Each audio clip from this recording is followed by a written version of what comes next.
Thank you very much. Hi, everyone. Really happy to see the numbers of participants rising for this launch of the new Global Nutrition Cluster strategy for the period of 2026 to 2029. Just waiting a few minutes to get a little bit more of you, and we'll explain you a little bit about how the translation works and the setup for the day. Next slide, maybe, Myriam. So regarding the translation, we have 4 languages available. To be able to access translation, you need to access it by clicking the globe icon on the bottom of your screen. If you face any problem, just don't hesitate to let us know. La traduction est accessible en cliquant sur l'icône du globe terrestre qui est en bas de votre écran. Te puede acceder a la traducción haciendo clic en el icono del globo en la parte inferior de la pantalla. يمكن الاستفادة من الترجمة الفورية عن طريق النقر فوق رمز الكرة الأرضية أسفل الشاشة. Thank you very much, Rasha. So thanks everyone once again for coming from, I believe, a little bit everywhere on the globe.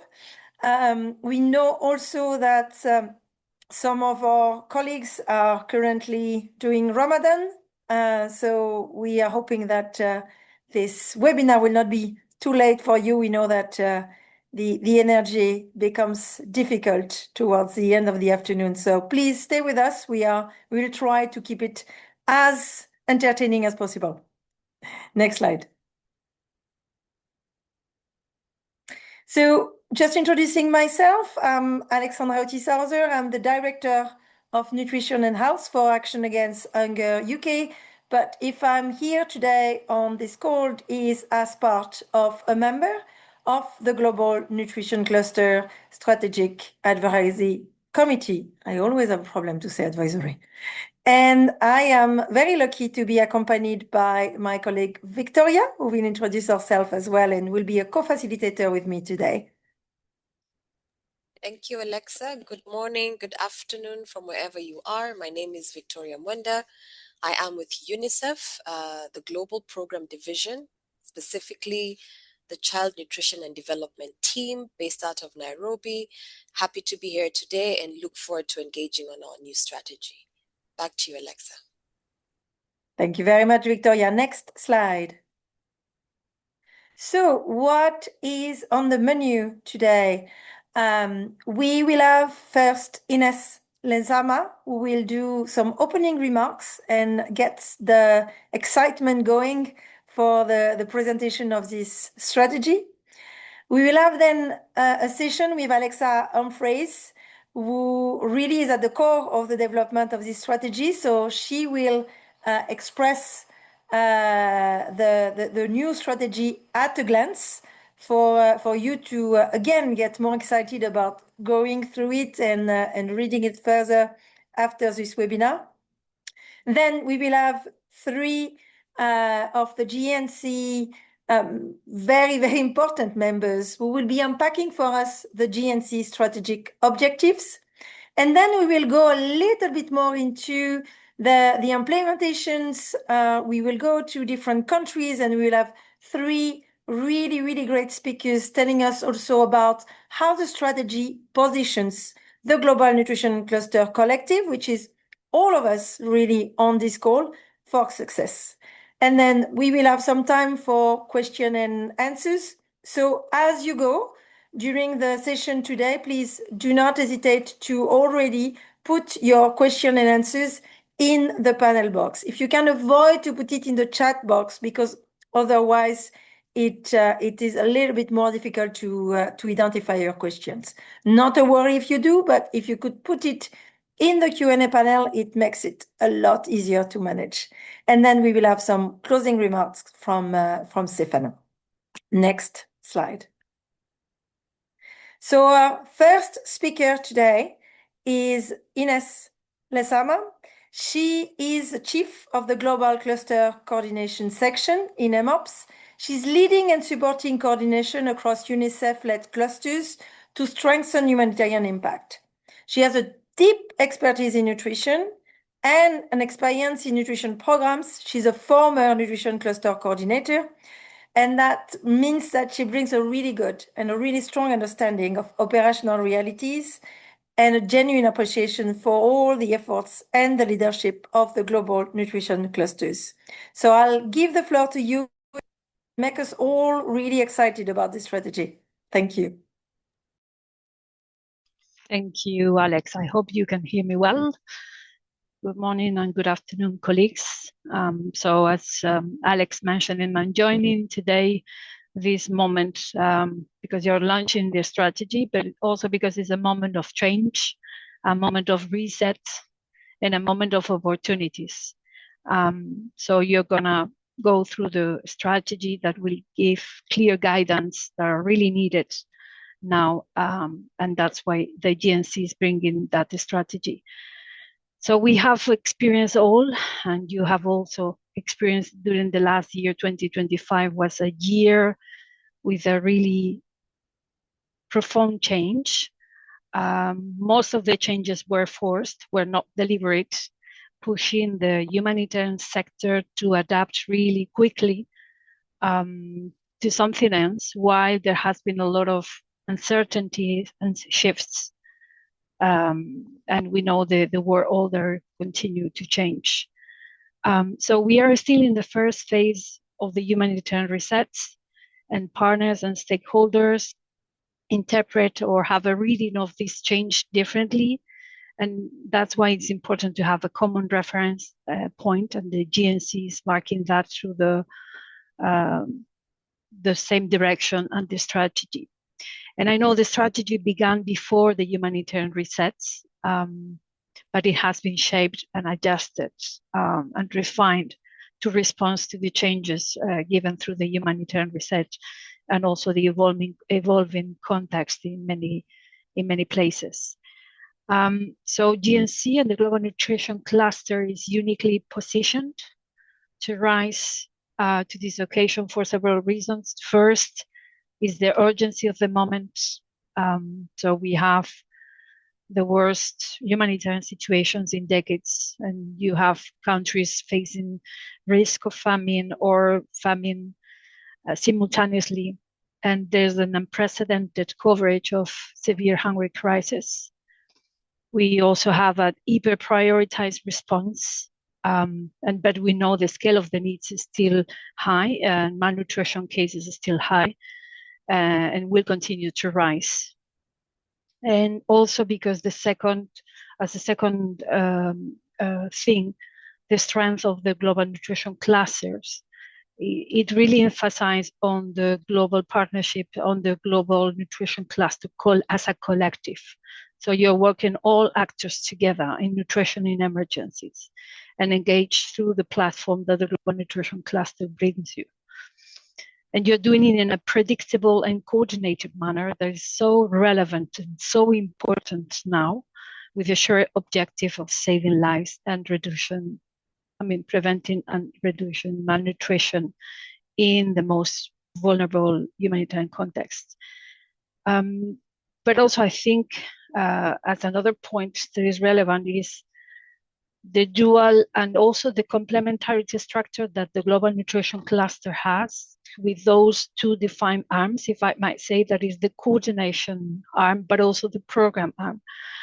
And together they enable the global nutrition cluster to provide more holistic and coherent support to nutrition practitioners, stakeholders, but also bridging a little bit the operational and the technical elements that are so needed.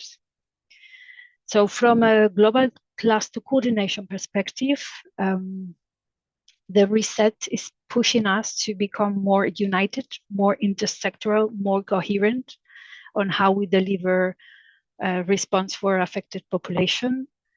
And I think, again, I might recognize that the global nutrition cluster is already showing that and how the future would like, because you're working with other clusters and you're positioned also nutrition as an entry point for other sectors.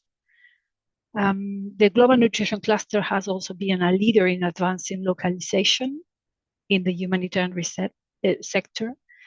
And we know localization is a cornerstone of this new strategy, and it will allow the GNC Collective to continue to build from your past lessons learned, but inspiring also the work that we're all doing to have a world free from malnutrition that is led locally through local action.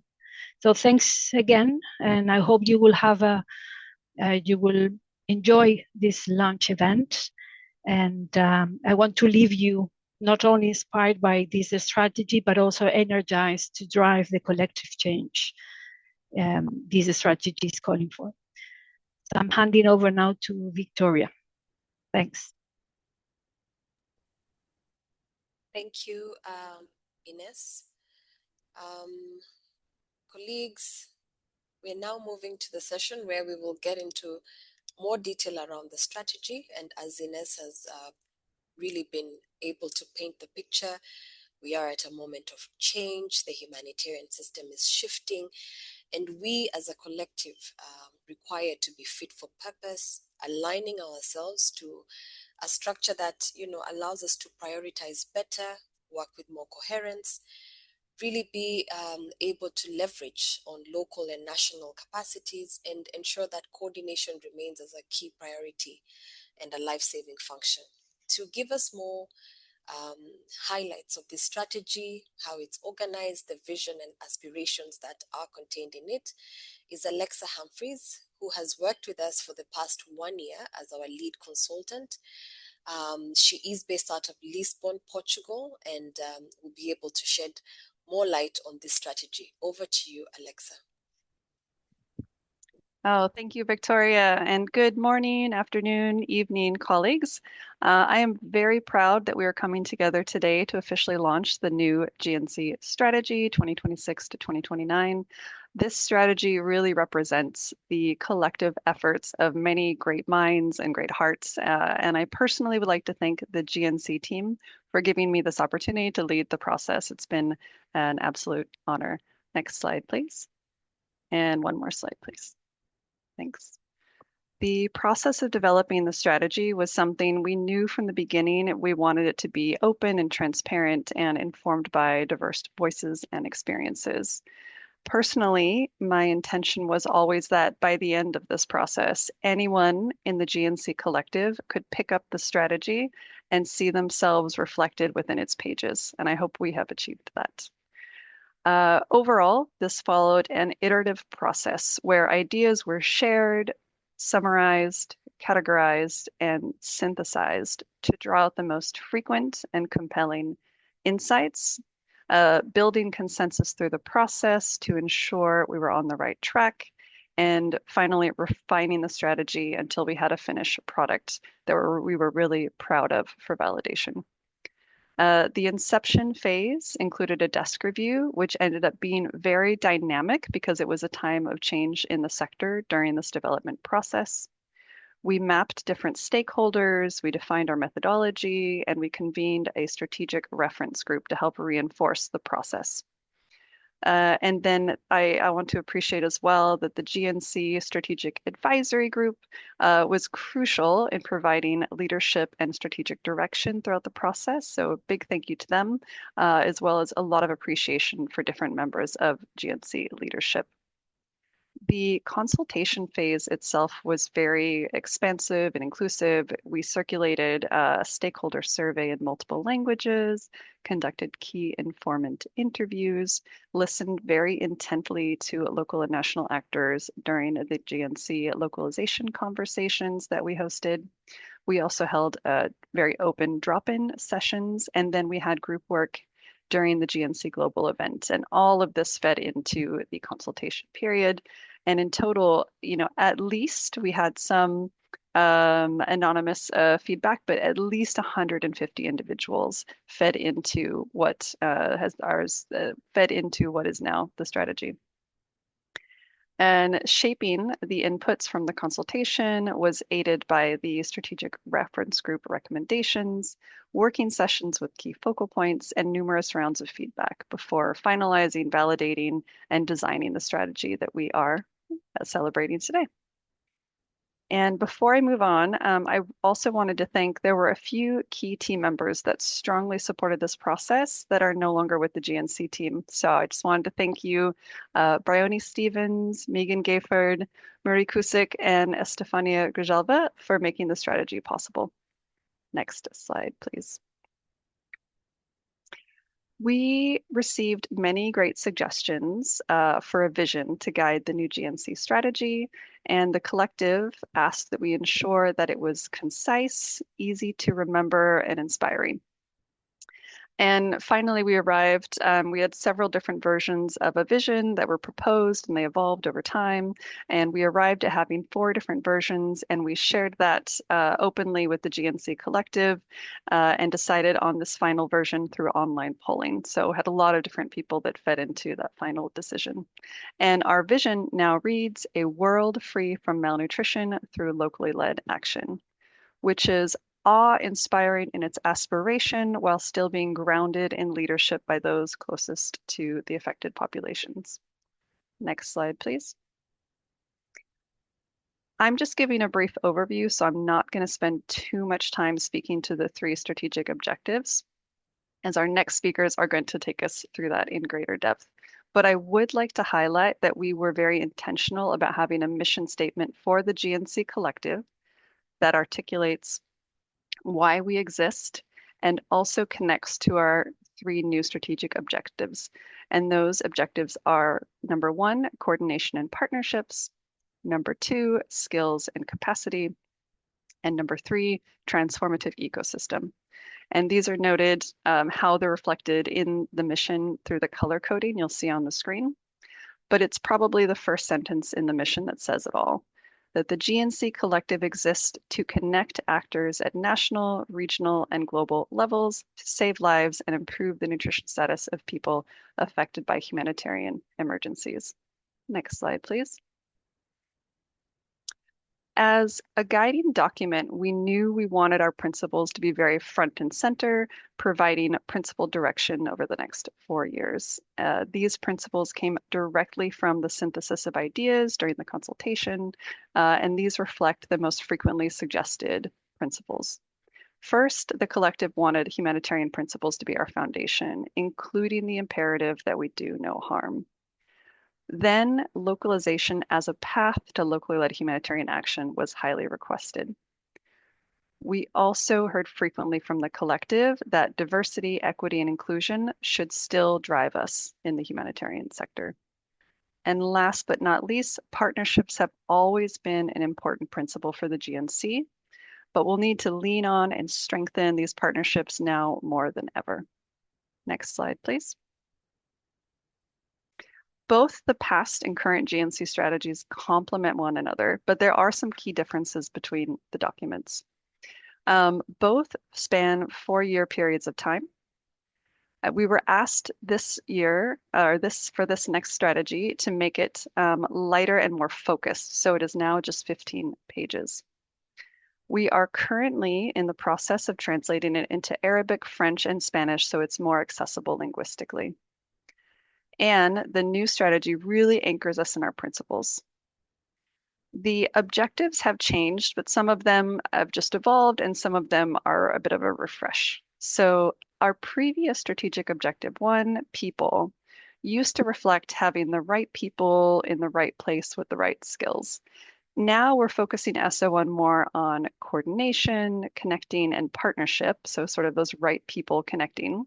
But we're focusing more on skills under strategic objective 2.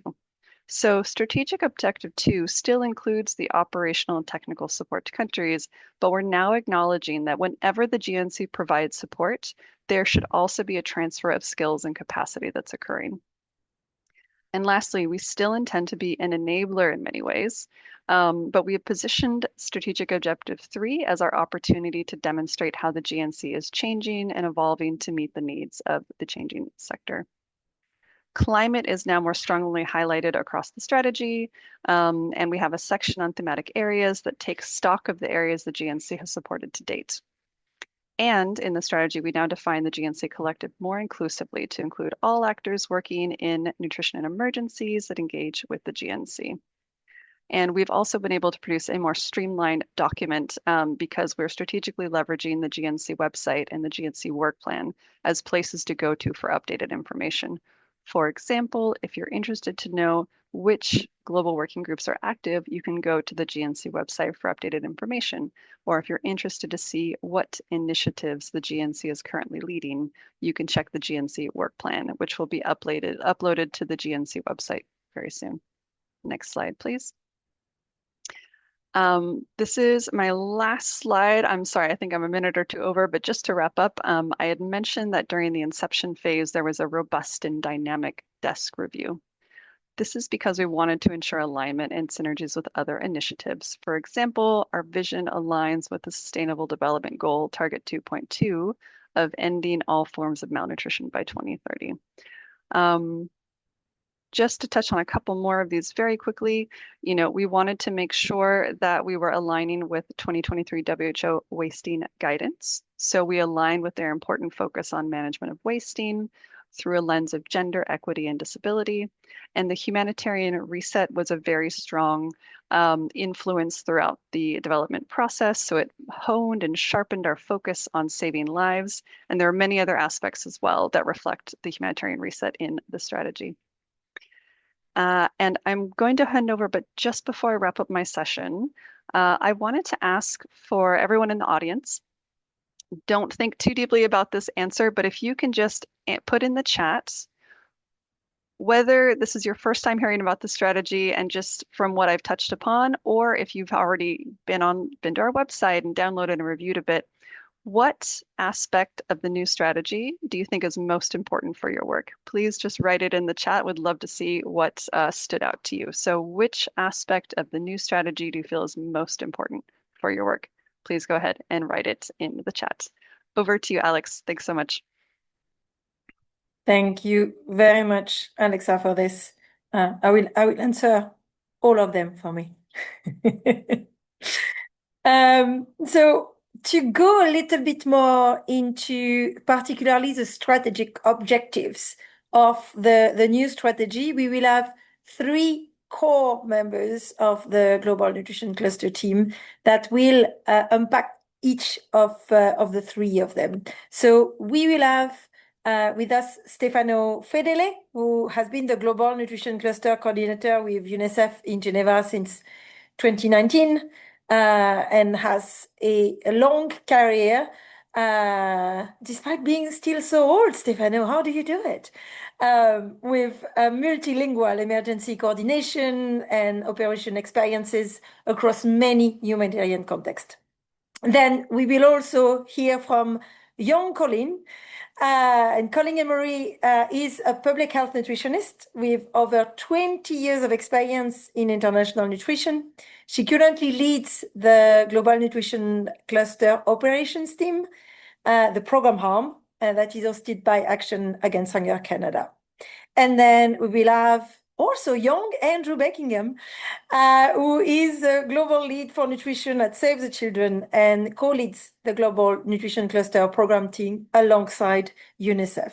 So all those 3 young members will tell us more about the strategic objectives.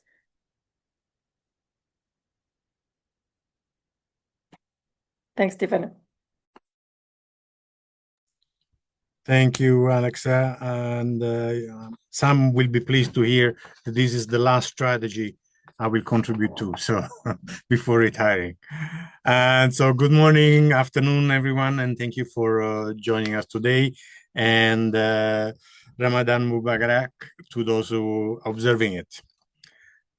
First of all, I would like to share my appreciation for the many among you who contributed your time, effort, and insight to help shape this strategy. It was truly a collective effort, and this shines through the document. I'm particularly grateful since your support was provided while major changes were occurring in the humanitarian sector and your organization. And unfortunately, as it was mentioned earlier on, some of the colleagues that did a lot of work on this strategy unfortunately are no longer in the same function, but I wish them all the best in the future endeavors. I'm going to speak for a few minutes about the first of the three new strategic objectives, strategic objective 1, which focuses on coordination and partnership. Coordination clearly is at the heart of the cluster system, and has always been a strategic objective for us over many years. Coordination in this strategy is particularly combined with partnership, in recognition of how essential partnerships are for the GNC Collective to do the important work that we do together. And in acknowledgement that the new humanitarian system that is emerging through the humanitarian reset, this requires us to be more efficient, collaborative, and connected than ever before. The strategic objective is about the people we bring together, whether in a cluster or sector or working group, who are key part of these spaces, and especially local and national actors. Next slide.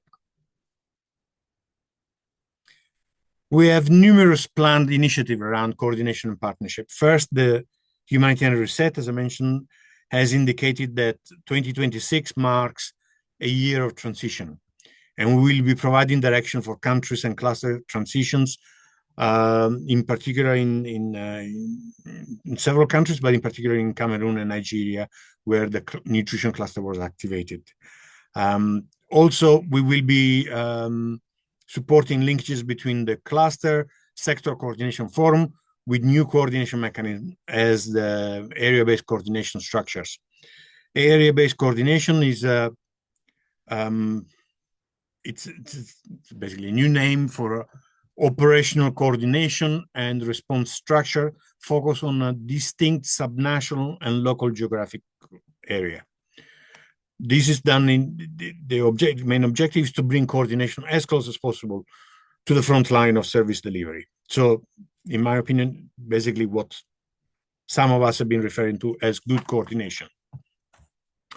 While different models of area-based coordination have been in place for a few years, the approach is currently being expanded with strong support from OCHA, and the global cluster are trying to ensure that yes, of course, we want to have coordination as close as possible to the point of delivery, but it's also critical that we make sure that this coordination is closely linked with other coordination platforms at the subnational or national level.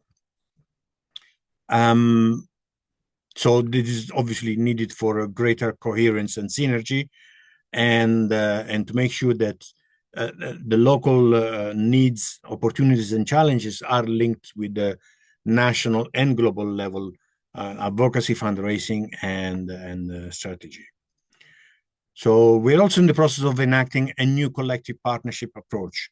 This will include UNICEF as a cluster lead agency for nutrition, working much more closely with other clusters and cluster lead agencies to ensure a harmonized approach and reduction of potential duplication of efforts, in particular in terms of prevention and care of wasting. We'll be more intentional about inviting local and national actors, both governmental and non-governmental actors, into the GNC leadership role.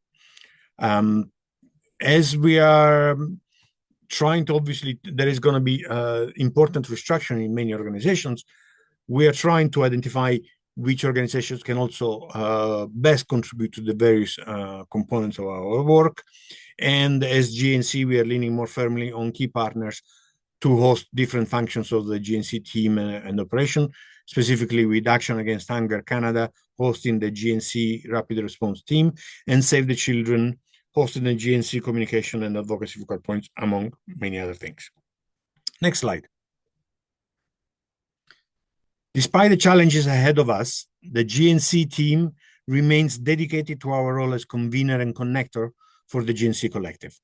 You can expect that we will continue to keep you all updated on through various GNC update calls and country-focused partner calls, as well as continue to share nutrition updates and knowledge with the GNC Collective.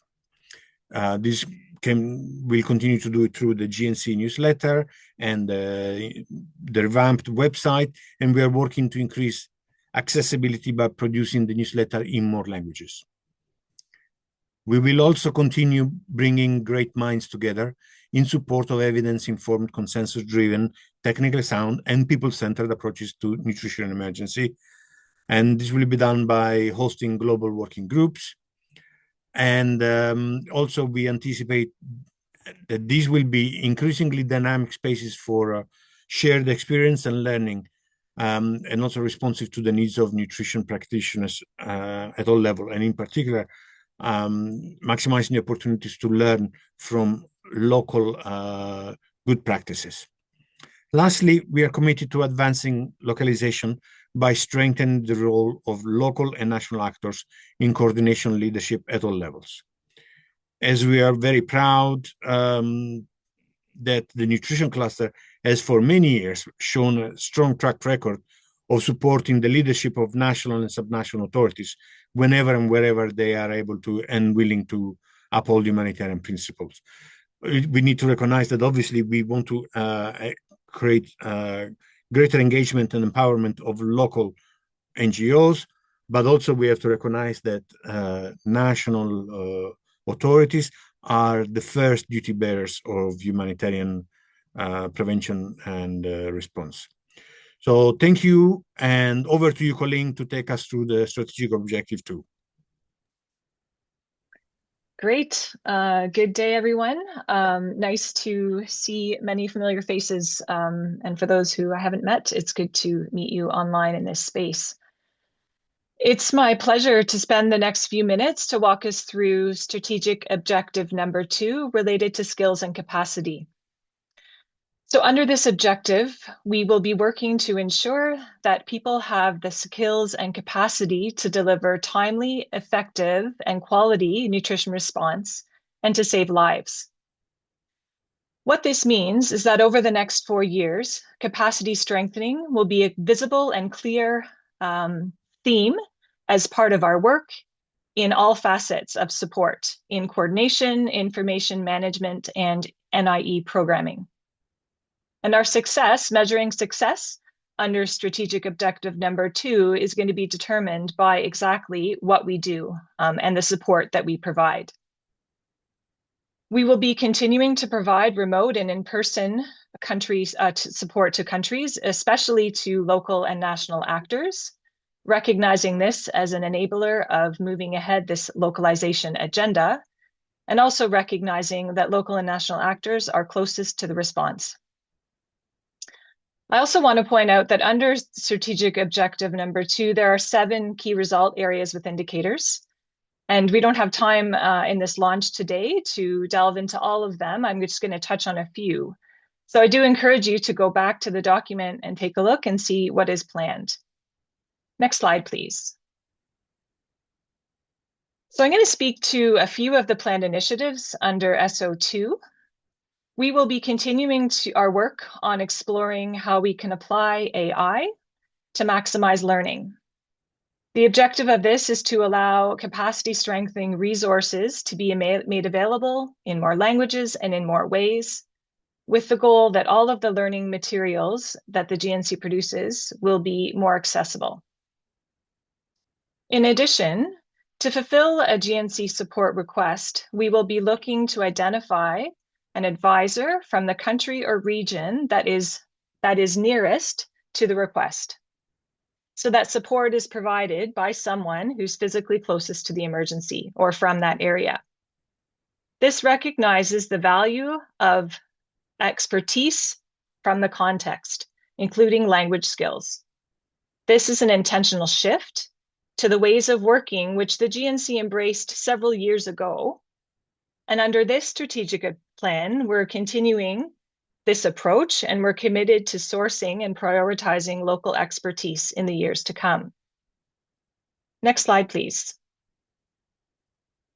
So what can you expect from us, the GNC team, under SO2? We are committed to continuing to provide our core services of support in response to needs for the 3 areas: coordination, information management, and NIE programming. We will be reinforcing our localization offer, including targeted outreach to local and national actors to jointly identify their needs. And we will continue to be guided by the localization roadmap. There will be continued support for core capacity strengthening activities, including the GNC mentoring program, which was just launched again for this year. And we will be continuing the development of nutrition and emergencies learning pathways based on the NIE competency framework that many GNC partners were engaged in. These learning pathways will provide practitioners with access to tailored and up-to-date learning services that meet their needs. And at that, I'm going to leave it here for strategic objective 2, and we'll pass over to Andrew.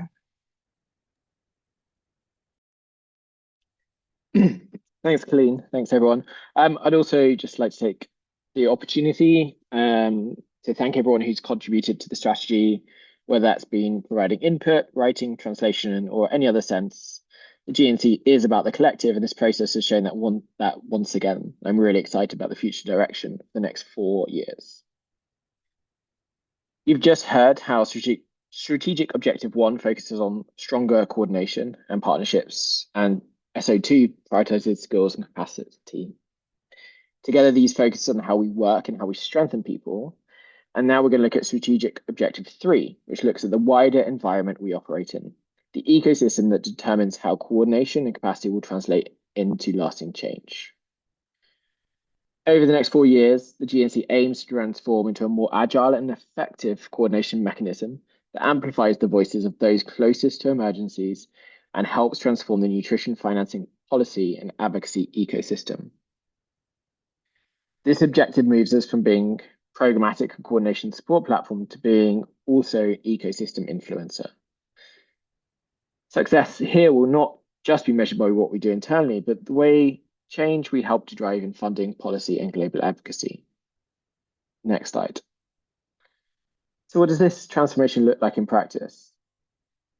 So I'm just going to demonstrate 2 of the major initiatives, but just reflecting that this is a 4-year approach. So that first shift is around elevating local and national voices. The 2026 GNC Global event will place more emphasis on local and national actors, especially youth-led and women-led organizations, putting them right at the center of our agenda. We're not just inviting local actors to the table, we're helping them lead the conversation. Secondly, we're going to continue to look at how we can change and strengthen the funding and advocacy landscape. We will strengthen advocacy around global nutrition funding gaps and improve access and support improving access to country-based pooled funds for local and national actors. Leadership of local and national actors cannot happen without equitable access to funding. If we want locally led action, funding must allow for that local leadership. Next slide. So what will this mean for the GNC Collective moving forwards? I hope it means a stronger global advocacy voice. The GNC will increasingly amplify the voices of the collective and those closest to emergencies in global nutrition spaces. We want country realities to consistently shape global decisions. And we want to take a continued leadership on localization. We'll continue advocacy on localization, including updating the GNC localization roadmap. We want localization to be something the GNC demonstratably delivers and not just something we talk about. Together, the 3 objectives we just heard position the GNC not only to respond to emergencies, but to help to reshape the future of nutrition in emergencies. This is how we plan to move forward, to move towards our vision of a world free from malnutrition through locally led action. And with that, I'll hand back over to Vic. Thank you, Andrew, Colleen, and Stefano, for those amazing insights. Colleagues, we're now getting into a more operational side of the discussion, where we are going to hear from three amazing colleagues who are with us today. They'll give us a bit more in terms of how this strategy actually positions the GNC as a collective for success. And with us for this session, we have Ruben Sanchez, who's a public health and nutrition specialist and is currently the nutrition cluster coordinator in Venezuela. We also have Kia, who serves as a technical officer for rehabilitation and nutrition from the Center for Disability and in Development, all the way from Bangladesh. And lastly, we have 𝗘𝗀𝗴𝗵𝗶𝗀𝗵, who is the current GNC localization help desk, and who's currently leading efforts to champion the localization agenda. So as the three colleagues come in, and Ruben will start us off, I'd like all of you to take a moment on the chat to please share with us a bit of your perspective of how you feel this strategy will support your operational priorities. So please feel free on the chat just to share your insights, and I'll hand this over now to Ruben to start us off on this session. Ruben, over to you. Thank you so much, Victoria. Well, today I have the job of what is the perspective from a national coordination of a cluster on this new strategy. I mean, this strategy is focused on the three pillars that we already seen and discussed, but to achieve the vision that we have of a world free from malnutrition through a locally led action, that is the main vision of the strategy. The things that came to mind as a national cluster coordinator was, what is the shift? What this strategy represents for us at country level. And on the first objective about coordinations and partnerships, what I can highlight the most is this shift from an international-led coordination structure to how we support more the national systems, and how the national systems can have coordination structures, and these coordination structures have the support of the GNC and the global structures. So this is or can be seen as a transition from the cluster from actually national coordination, and how this national coordination can go from local or national authorities, from local and national organizations, and this can be supported, or we need to acknowledge these structures and transfer all the capacity that we have. But also how this inclusive leadership, especially with women-led youth and people with disabilities organizations, is important, because how these organizations are the closest to the most vulnerable population. So it's the best way to have a more efficient and effective coordination. And also, the other highlight that I have is the breaking silos, especially with this humanitarian development that is mentioned in the strategy, is really important. The past few years has been there's been a lot of changes, and the context that we have in each country can be changed in 1 month from the other, or even in 1 day. So breaking these silos will also lead us to a more flexible coordination structure that will support better the needs of the population and the GNC Collective. With the capacity, what I can give, give me the more attention was this, from just training to this contextual mentoring, and shifting this part of the training for the coaching, for understanding what are the realities, and not with a full package, but also how, and we all that work in coordination know that national and local organizations or regional organizations have really the contextual expertise, and have really well-documented experience that we can use for having a more contextual coordination. And of course, having the tools in the local languages is a really important part of it. And finally, and I must admit is one of my favorite, the transformative ecosystem, is this shift, especially that I can feel for the national local authorities and organizations from just a recipient of policies, documents, coordination guides, from being that to the shapers of this policy. And this, of course, needs to have oral efforts and the direct funding for local actors, the national data, and how this national data shapes the global policy, and how we can integrate the climate situation, because it's the issue that is changing the context more quickly.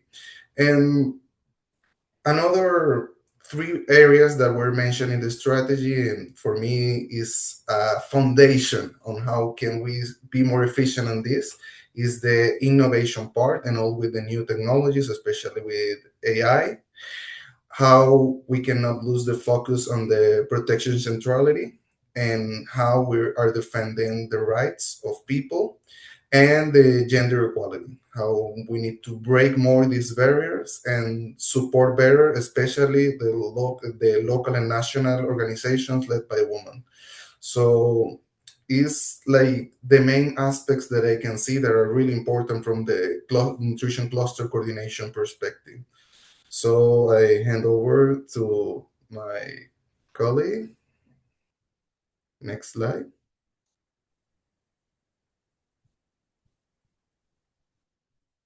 Thank you, Ruben. I think I'll start from this.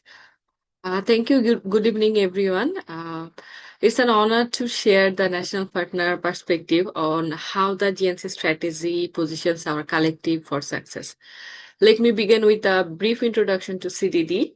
CDD is a Bangladeshi national NGO operating since 1996, working to promote disability inclusion through systematic change.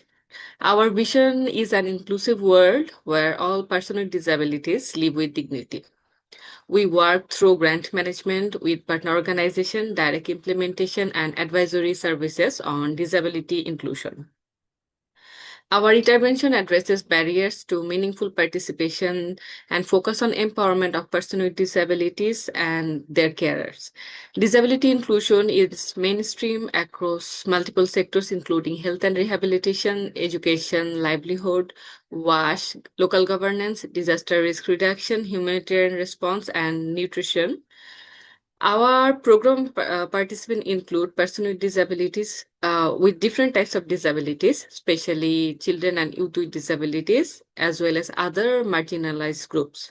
Next slide, please.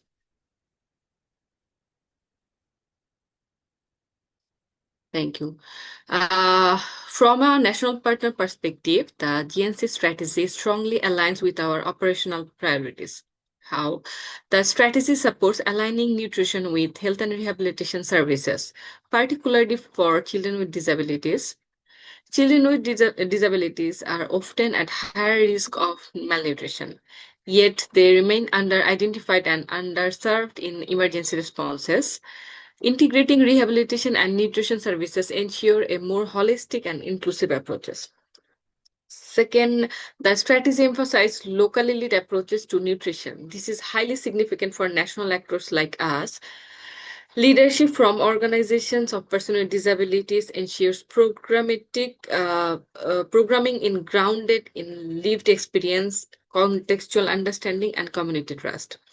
The last one, in the context of Cox's Bazar emergency, inclusive and coordinated nutrition support is critical. The GNC strategy strengthens the collaboration and technical coherence in addressing the needs of the most vulnerable population in the humanitarian setting.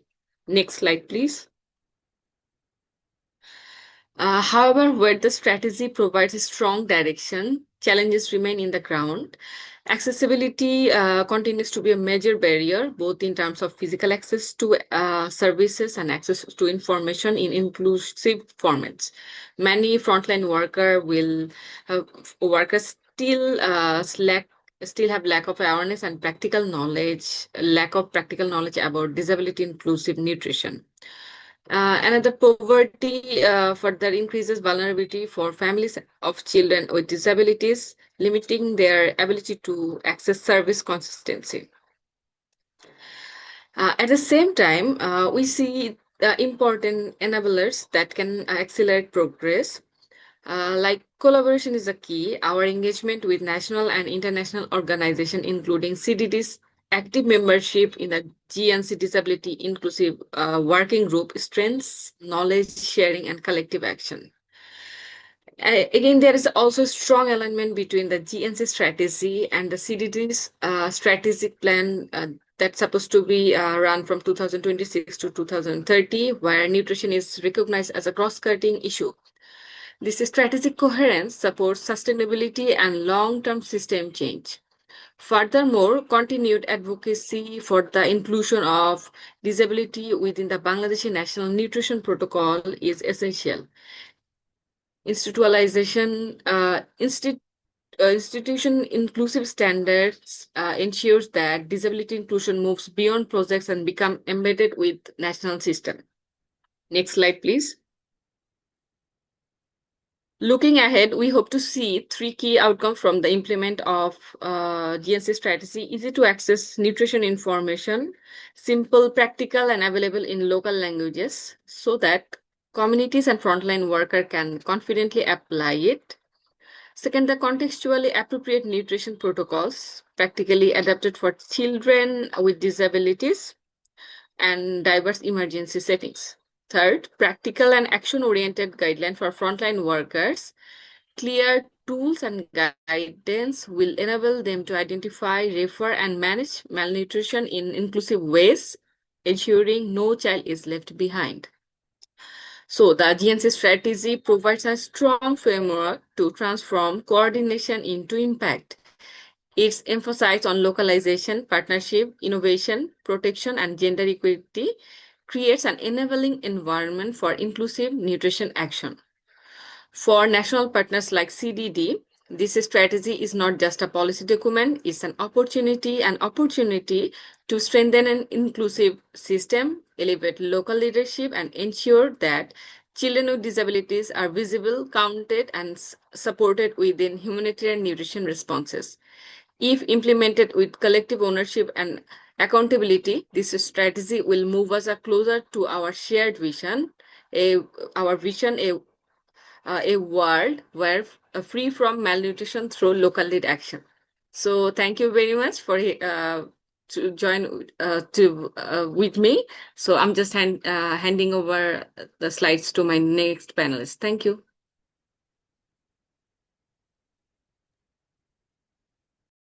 Thank you, Claire, and good afternoon, colleagues. I have been asked, my name is 𝗘𝗀𝗴𝗶𝗀𝗵, and I'm the Localization Help Desk at the GNC. I have been asked to share some quick reflections on how the new strategy positions the GNC to meet localization commitments, particularly those outlined in the grant bargain. And I thought I'll start by sharing the outcomes of a recent survey that we did recently with local and national actors working on nutrition in emergencies in different regions.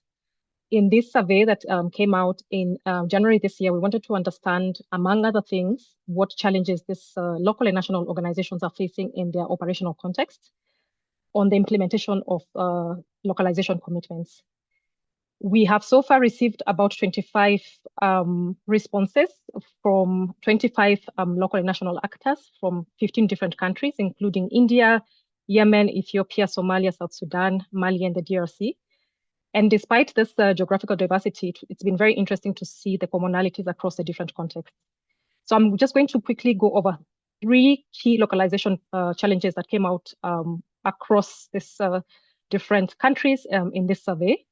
The first one being, and I think this has been reflected earlier from my previous speakers, 60% of the survey respondents stated, and this is not surprising at all to most of you, I'm sure, that the key barrier to implementing localization in their national context is limited access to direct, flexible, and quality funding.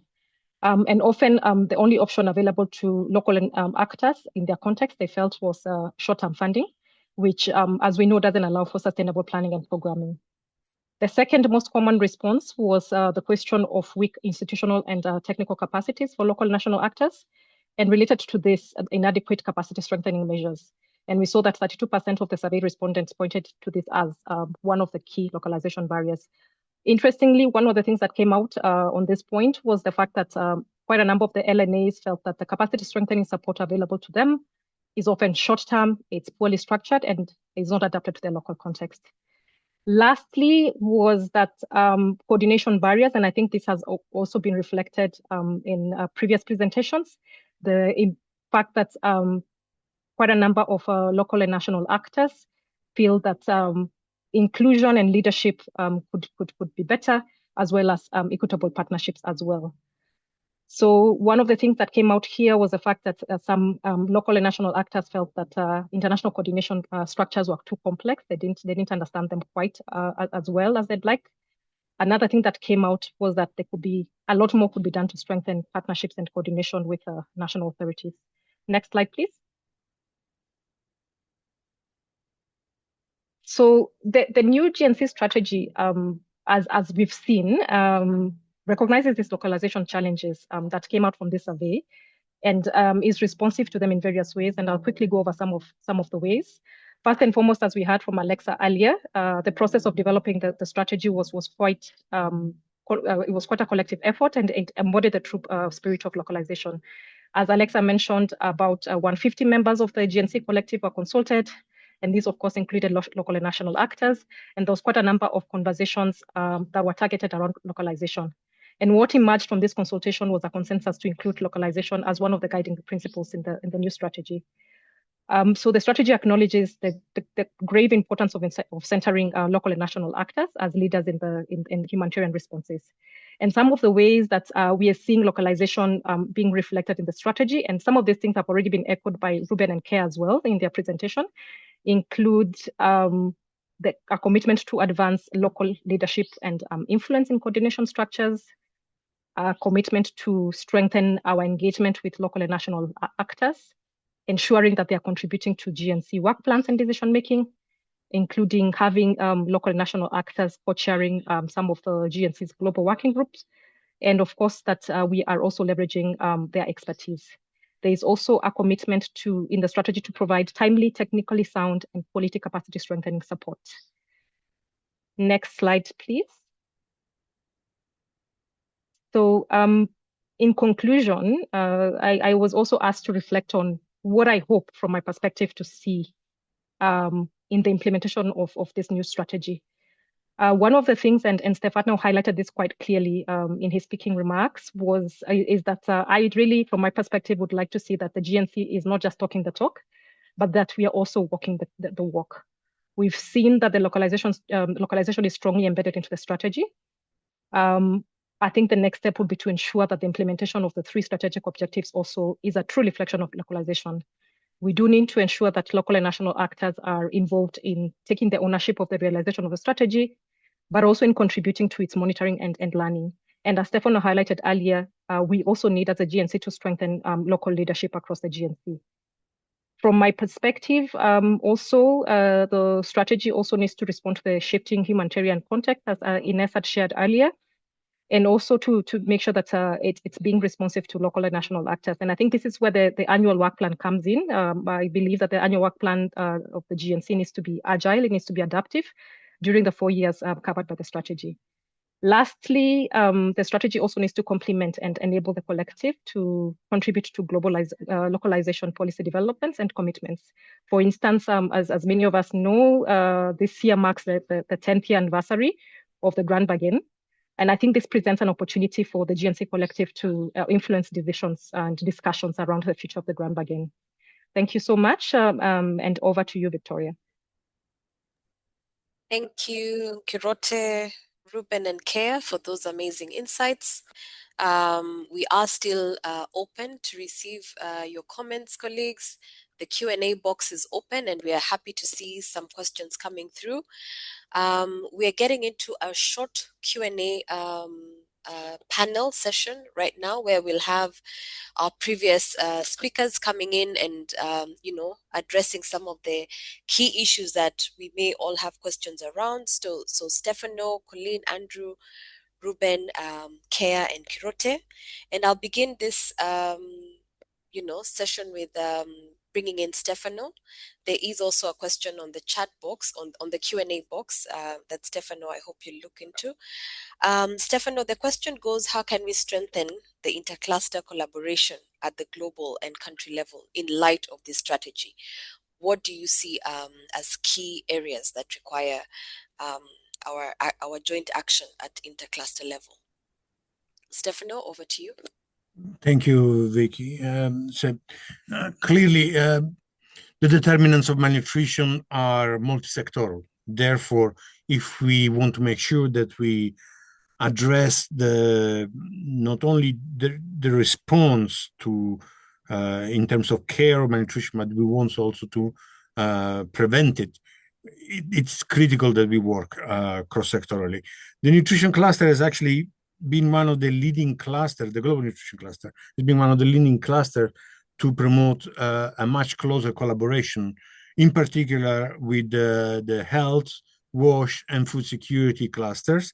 And also at the country level, there have been many countries that have been very successful in developing joint strategies and work plans and achieving positive results.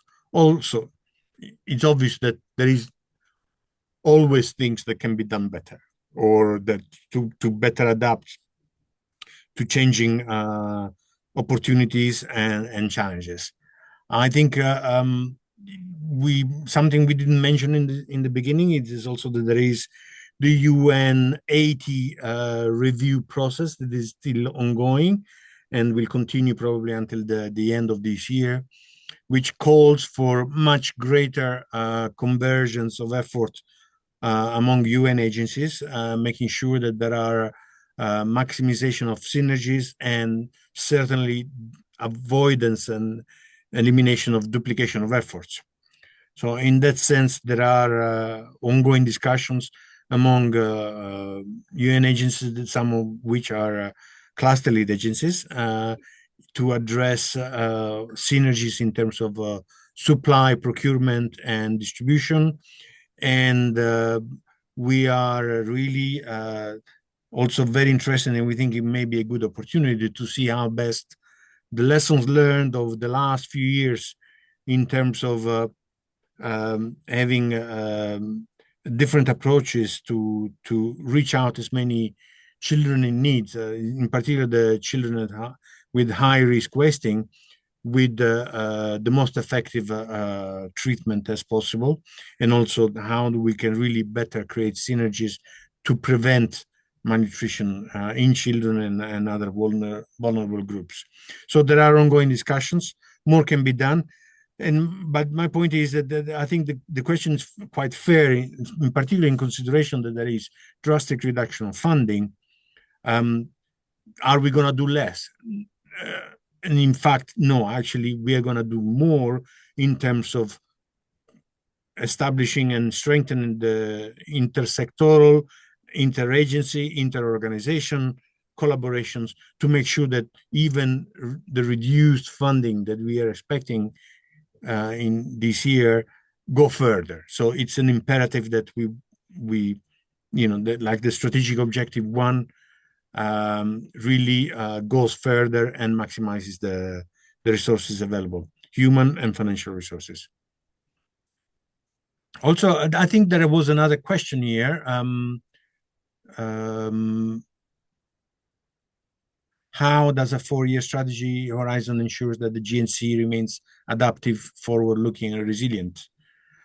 Someone wants to answer this, or otherwise I can go ahead?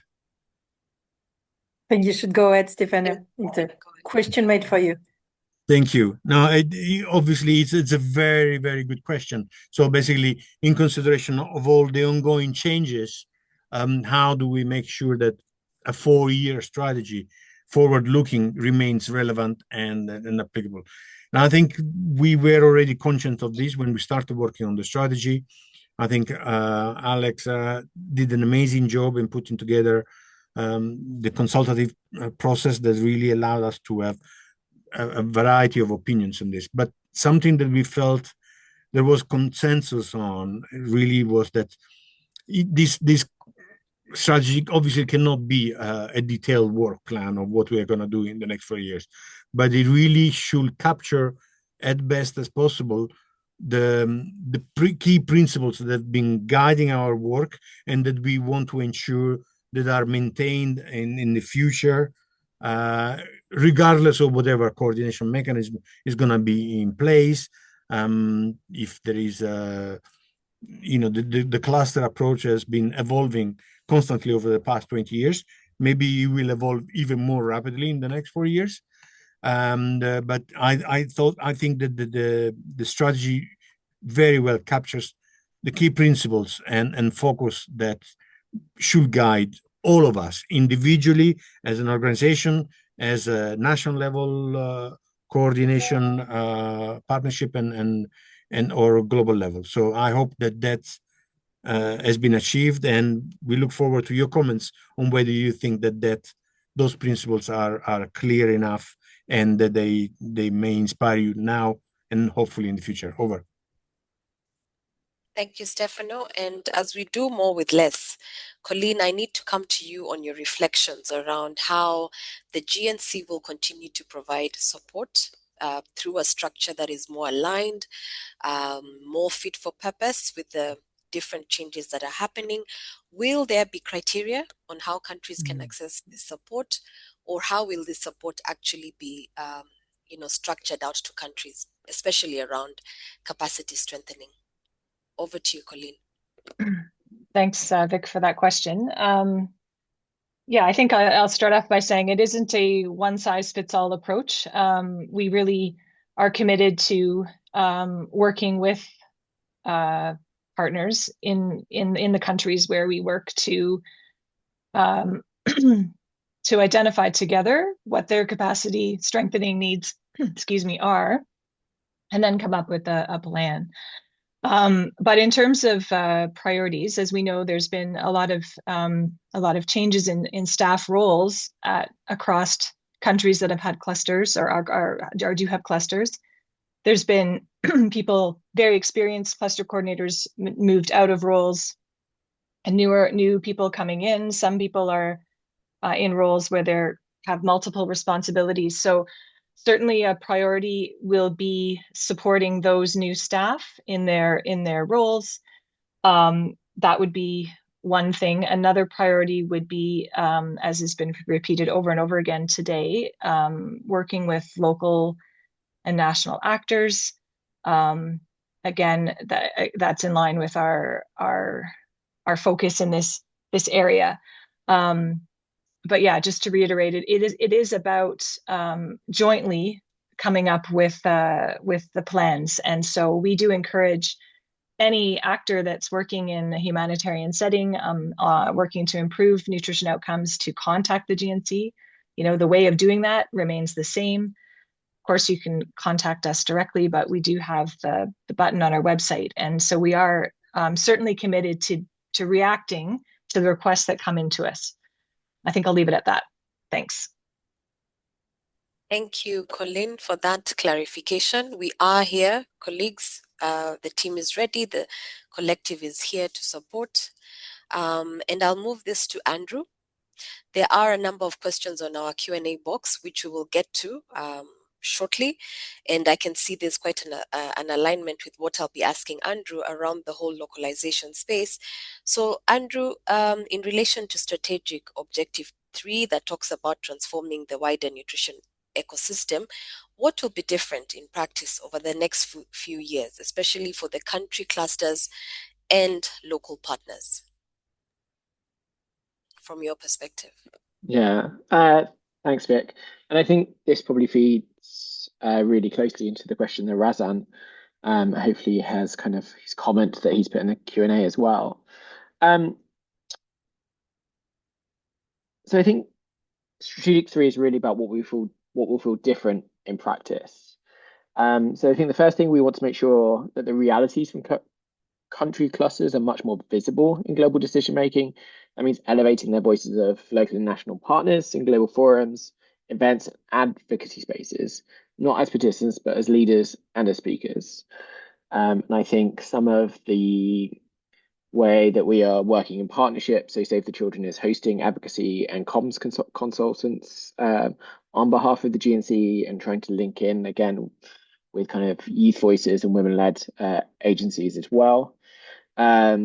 We want to be more proactive and collective in advocating around the nutrition funding gap and thinking through. We don't have all of the answers for this. We've got a 4-year journey, but a key focus will be on improving access to funding. Big focus on country-based pooled funds for LNAs, because as I said kind of earlier, we can't do localization, cannot happen without equitable access to resources. And again, a refresh of that GNC kind of localization roadmap. So I think the biggest difference will be not only the support for coordination and capacity, but increasingly working to shape systems so locally led nutrition action can thrive. Thanks, Vic. Thanks, Andrew. And you've set it up quite well, for Ruben, who has given us his insights as a cluster coordinator. Perhaps, Ruben, you can share with us some insights on, what this actually means, what this whole shift, means at a practical level. Does transitioning mean the cluster is leaving before the government is ready to take over? Well, I think it's quite the opposite. I think what this strategy really means is that we acknowledge that there are different structures at country level, at region level, at local level that we need to acknowledge, and we need to support, strengthen their capacities, and be more present on this, and also to collect the experiences from these different structures or these local and national actors and see how these experiences can support other structures of coordination. So it's not leaving and leave it like that, is how we can include other kinds of structures that can work even in a development context, that can have an added value for all the GNC Collective, but also how the GNC Collective has an added value to this type of different structures. Over. Thank you, Ruben. 𝗘𝗀𝗽𝗶𝗀𝗶, we need to move on to the localization piece that's drawing quite a bit of conversation, including on the Q&A box. How does this new strategy align or complement with the localization commitments in the Grand Bargain?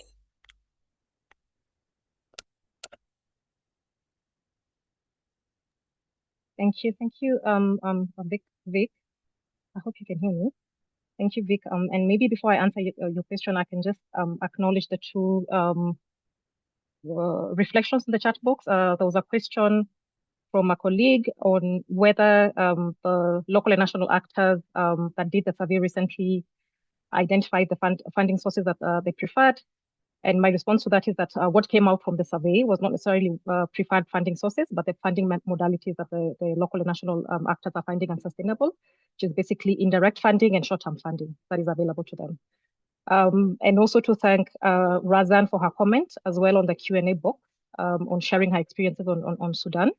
What you've highlighted, Razan, also came out during the survey. One of the things that came out was the funding modalities, the indirect funding modalities that are available to local and national actors contribute to what you're highlighting. Basically, these perception barriers where local and national actors are seen as implementers or subcontractors rather than true strategic partners.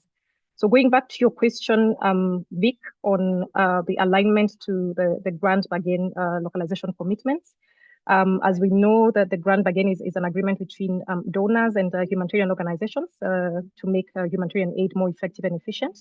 And it has about 71 signatories and over 50 commitments organized under 10 work streams. So the GNC strategy really aligns with the grant bargains workstream 2, which touches on the inclusion of LNAs in coordination structures, on equitable partnerships, on capacity strengthening, and on funding to LNAs. And maybe just to highlight that our commitment under the grant bargain is to channel 25% of humanitarian funds as directly as possible to local actors. As I mentioned earlier, and as many of us know, this year marks the 10th anniversary of the grant bargain, and there'll be some assessment of the progress in the last 10 years later in the year by the grant bargain ambassadors. I think it remains to be seen whether these commitments have actually been met. Over to you, Vic. Thank you, 𝗘𝗀𝗴𝗶𝗀𝗵. And as we wind up the panel, I think the cherry on the cake is having 𝗘𝗀𝗴𝗃 here, who actually works with a local organization in Bangladesh.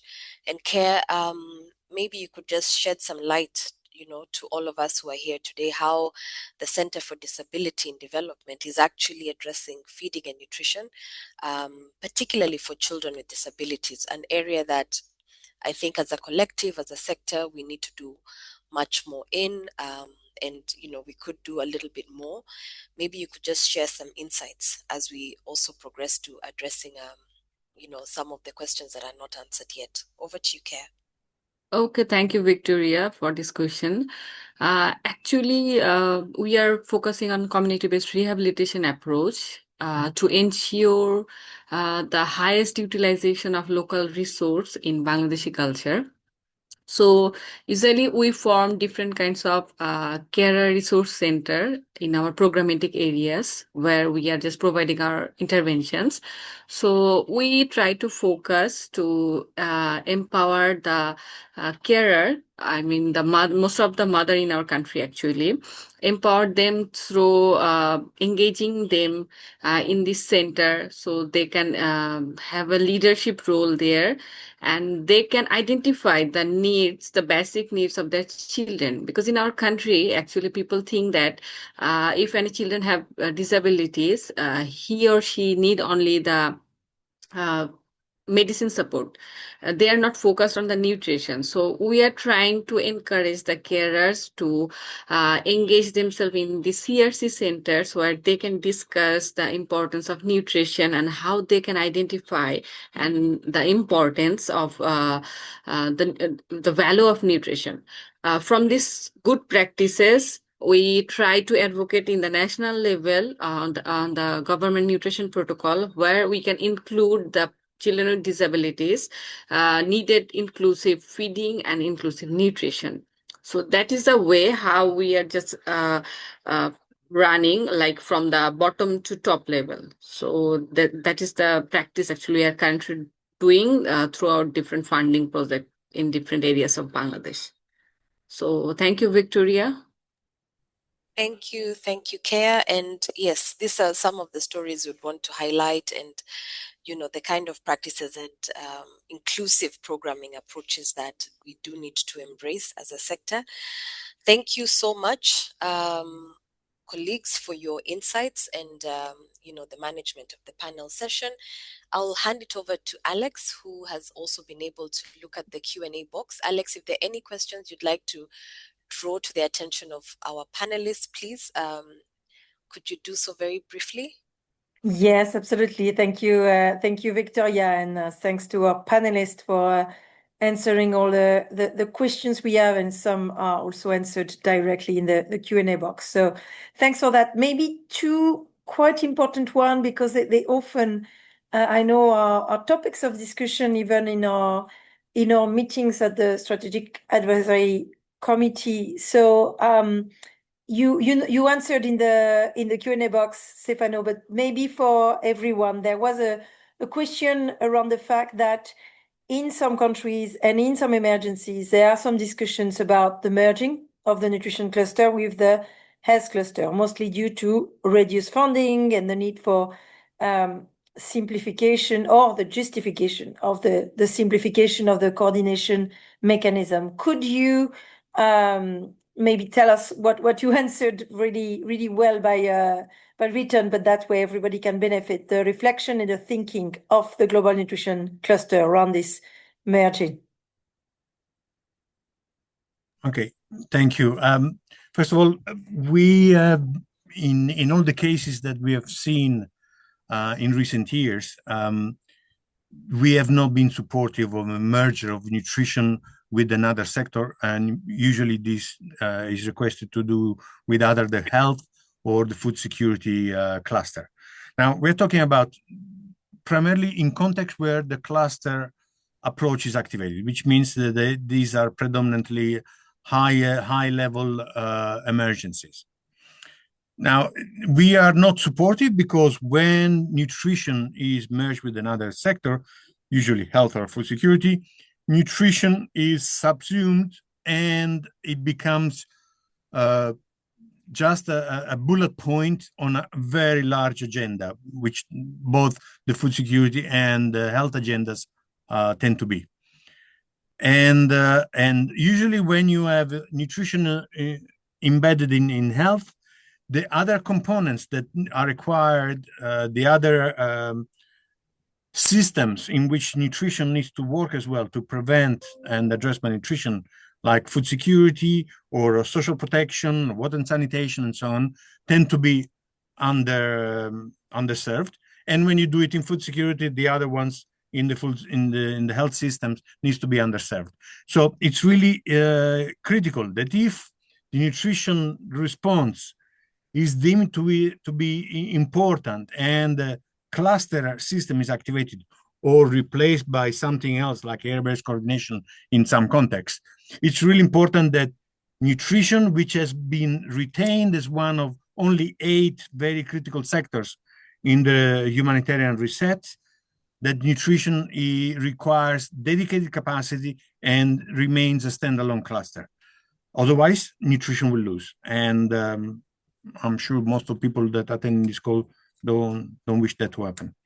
Yes, of course, that doesn't mean that there shouldn't be very close collaboration with health or food security, but it's really important that this collaboration is across all of them rather than just subsuming into one. I hope this is clear. Over. Thank you, Stefano. Crystal clear. And I think it's a really good transition as well to your closing remarks and what are the next steps now that the strategy is launched.